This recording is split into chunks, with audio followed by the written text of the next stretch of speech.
Excuse me, are you two a couple by any chance? Are we a couple? Yes. We're married. Would you tell me the quick story of how you first met?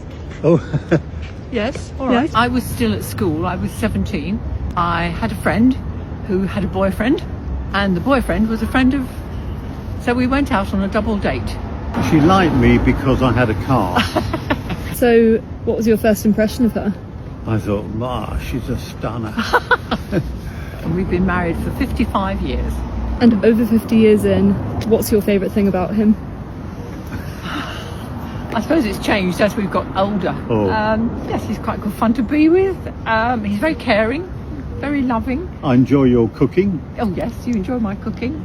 Yes, we just get on well. We like doing the same sort of things. Generous and thoughtful and loving. And what's your advice to a couple who's just met? Put a bit of effort into it. Yes.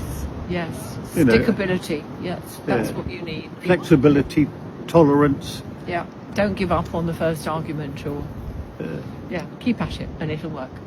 And what are your names? Richard and Marilyn.